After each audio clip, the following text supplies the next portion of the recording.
Greetings and salutations, folks. My name is Nick, and today I would like to talk just a little bit briefly in regards to the layoffs over at Microsoft, the 1,900 positions that were laid off most recently. There has been a lot of video game jobs laid off. This year alone has almost reached about 6,000 positions that have been laid off. Last year, I believe the total has been between like 7,000 and 12,000 jobs. Based on my little research, it doesn't seem that everybody's quite positive as in regards to how many of those positions were affected. There is an increase in the amount of jobs in the video game industry that have been laid off, and not necessarily because people are bad at their jobs, not necessarily because a game developer released a bad game.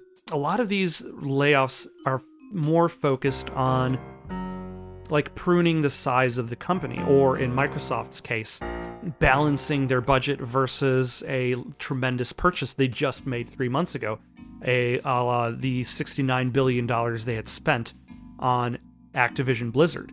They cut a lot of positions, they cut projects, and what I want to really focus on is three major concerns that I have with the video game industry going forward, especially if there's going to be more of a continuation of positions being pruned off, not necessarily for the quality of the work that these employees are bringing to their studios, but simply to balance the books for management. And the first is the idea that a career in the video game industry starts to become less and less viable for the people applying to be in it. Not to mention, there would be less positions available in the first place.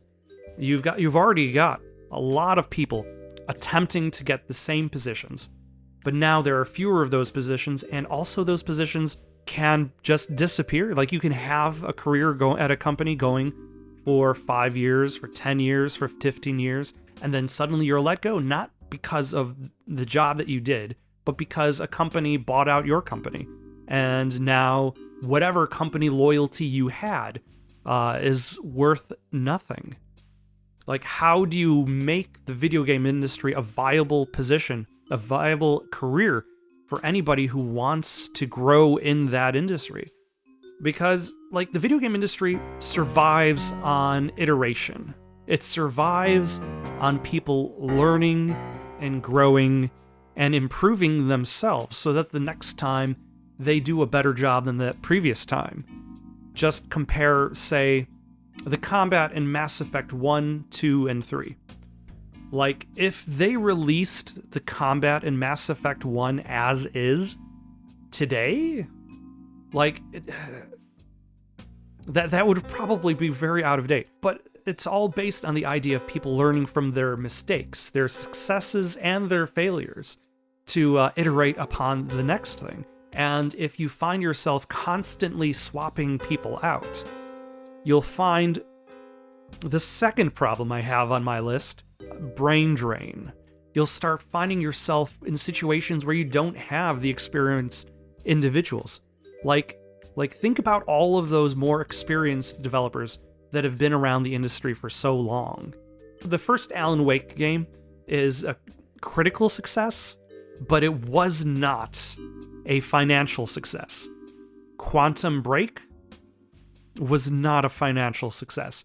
If those two games had tanked Remedy and Sam Lake wasn't around to keep making games, like, we would not have Control. We would not have Alan Wake 2. Not to mention the various people in Remedy who did construct those games. Like, the lack of experience brought to the table would have shown.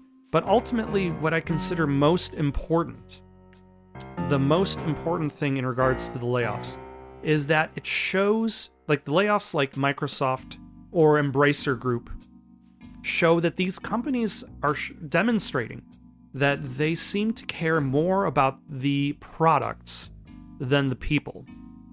When Microsoft spends $69 billion buying Activision Blizzard and then firing 1,900 people, like, if they decided to set aside $1 billion, just $1 billion, Like, just bring it up to a cool 70 billion. Just top it off. And if for some reason, let's aim high. Let's say that every single employee that they laid off was making $100,000 a year, which is pretty high, I would imagine, for the industry. I've heard even lower amounts is still pretty high, but we're going to go with a higher amount, $100,000. They would still be able to pay all 1,900 people their salary for 5 more years. But what was most important was that they have access now to Call of Duty, to World of Warcraft, to the various franchises that these companies built. Like when Embracer Group shuts down the company that makes Saints Row, they still own Saints Row. The people who created it are gone.